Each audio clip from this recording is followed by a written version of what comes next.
So we are going to do some big talk on the weekend that happened just now, which is the La Liga. What happened in La Liga stays in La Liga. It's gonna be a very long night with my friend. Yeah, tell me, my brother, talk to me. What's up? What's happening? When it comes to La Liga, now we are different and we're going for different teams. Meaning to say, you've been having a good week and you've been having a bad one. Starting from during the week on Champions League, coming to the weekend. Oh, it hasn't been good on my side, man. It's been terrible. It's been bad. But that's football, man. You win, you lose. But there's a lot to talk about.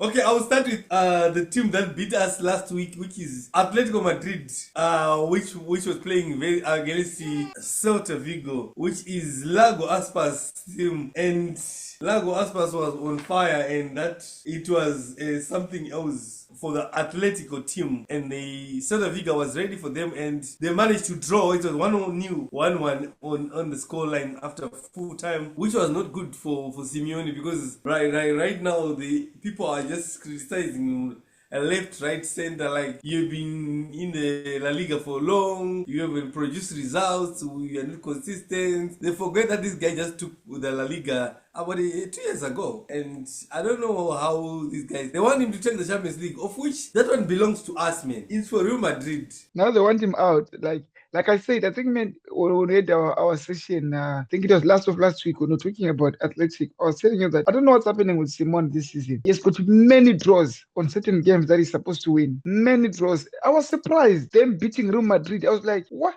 Because honestly speaking, I'm one of the people who came through on that game and says Real Madrid was gonna win because of how Atletico Madrid has been playing in the past game. But he has many draws, man. And again, in other news, which is Atletico Bilbao versus Mallorca, it was an eye opener for a lot of people, because they weren't expecting what happened. And it's one thing for a team to be playing good, and they have good players, Atletico Bilbao, but of late they don't show up to big occasions. You know what I'm saying? And you expected the Nichols, the Williams to raise the bar. Since he said he doesn't want to go to Barcelona, okay, show us that you have something in you. Or it was the other way around, that Barcelona didn't want you, because when now you don't know what you're doing. Because right now, as it states, it's just a flat. It's so flat. We don't hear anything over him. I know, I understand. Some may say the likes of Yamal and blah blah blah.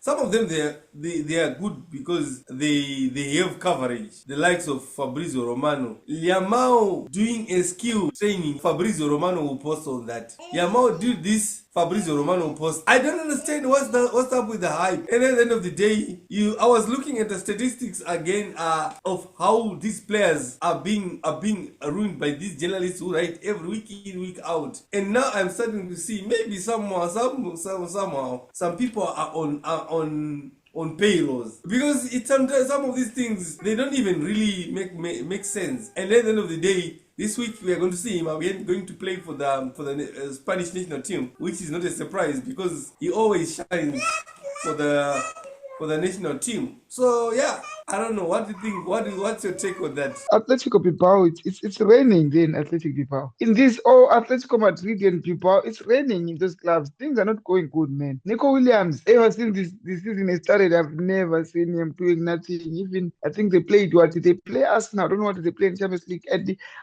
don't see him doing anything, man. Like I feel like it's fine. It's fine that I do not get him, or I don't know, because they're struggling a lot. They're struggling a lot, but he always come and shines in the national team. So let's see how he plays. But these journalists that like this thing of wiping players and stuff, it's not gonna work there, man. It's not gonna work to wipe someone when they can't deliver on the pitch. So it is what it is. They lost, and he's not doing nothing. We can see that ever since he turned the Barcelona deal, he hasn't done nothing. So we don't have any regrets on him. Hence why they can't even compete like how the level they were competing last season. But yeah, man, I think we're left with two big ones.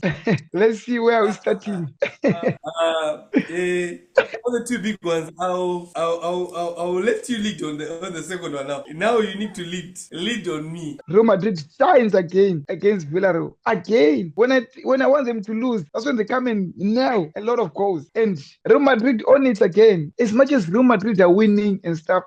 I just feel sorry for certain players. Oh, Henry, I don't know what's going to happen to him now because I can see that Xavi Alonso does not really dig him like that, like how Ancelotti was digging him. So, hey, man, it's not looking cool, but he's winning. So as long as the first team is winning and these substitutes are coming and they are winning, it's gonna be very bad for a certain players there. But yes, sir, Hala Madrid. Yeah, Yes, sir. Tell me. it's a brilliant week for Real Madrid. It all goes back to what we were talking about last week with Real Madrid, because Real Madrid always come to the party. You know, when you invite Real Madrid to a party, they always show up. And it was that time of the year where Real Madrid really show what they are worth, and it was Real Madrid versus Villarreal, and Madrid won by three goals to one, and Villarreal ended up getting a red card. I don't know what was happening, and it was so bad. I feel bad because looking at for Andrick, like Hendrik, like the way you're saying, and the coach, the way he's saying his time will come, and his time will come when, because right now he's a young star. He can't sit on the bench for 2 years. For me, the only deal that was supposed to work on him, it was supposed to be the loan deal. The loan deal was going to work because if he was going to get time to play or do something about his career, try to save his career and stuff. But sitting at Madrid, Gonzalo is sitting on the bench. Kylian Mbappe, sometimes Vinicius is sitting on the bench. Rodrigo is sitting on the bench. And Mastantino, what's that other one? 30 years. Is it Mastantino or who? Mastantiano is starting nowadays though. The team, you got Kylian Mbappe, you got Vinicius, you got Jude who is on the bench, and Wow. it's looking like super good because Madrid right now, their team, their depth, but on the midfield, I'm not happy with the midfield, the way they're playing on the mid. In the sense of, yeah, we are getting the results, but we need a team that's kind of lethal. Not we are playing against that small team that they were playing in. You're failing. You're going 45 minutes drive without even a goal. That team was defending well. Only that Madrid capitalized on its lacking a bit. But it was bound to happen that we need to buy two center back and even two midfielders, so that the team is really balanced. Because when we want to win big, we want to win big. And yeah, before I go on you, you give me your thought on that, because I'm really coming on you. I have words. I'm ready. Yo, man. Time is not enough for me to talk about the Barcelona deal. But you know what? Let's go into it. When you lose, you get hyped up. And when you lose, you come with this thing of we learn from our loss. I'm gonna talk about two things, actually three things that I've learned on that on Barcelona. One, ever since we lost Inigo Martinez to the Saudi Pro League, that high line is not stable anymore. Those defenders that are left, they don't know how to play that high line smooth like how you have. We're getting too much exposed. That's one. Two, as long as we don't have Fermin Lopez and Gavi coming back. I miss Fermin Lopez. I miss Gavi. I miss Rafinha. I miss Lamine Yamal. As long as Fermin Lopez, for me, Lamine Yamal is not really a big thing. But for me, the best thing is as long as Fermin Lopez and Gavi don't come back, our highline is going to be exposed time and time again. Why am I saying so? Our highline is based on pressure. If the mid and the attacking forwards are not applying pressure to the team that we're playing about, and that team gets to play football in the midfield, and they've got midfielders who can give through balls to their players, our highline is always going to be exposed. And we see it against PSG. We didn't have Fermin Lopez. We have afforded to play Omo, who is not consistent, who's not doing nothing. Same applies with Sevilla. But we lost 4-0. Yeah, we call it sport and stuff. But in that loss, there's one thing that I don't take, man. You know, sometimes I really wish I was a Real Madrid fan, because that penalty that was given to Sevilla, if it was Real Madrid, there was nothing that was going to be given like that. That penalty, that type of officiating that I saw there, if it was Real Madrid, no penalty was going to be given like that. So, us as Barcelona fans, we need to know that in this league, we can't afford to play low, because we're not only competing with teams, we're also competing with the referees, because that penalty, and we can't complain about the penalty like that, because we also got our own penalty later on, which Londos did whatever he did, and then, but yeah, it's been a bad week, man. We lost to PSG, we lost to Sevilla. The Sevilla one is one that is of 4. But I'm happy, man. If you know there's a lose that we are still happy, man. It's how Rashford is playing, man. Yo.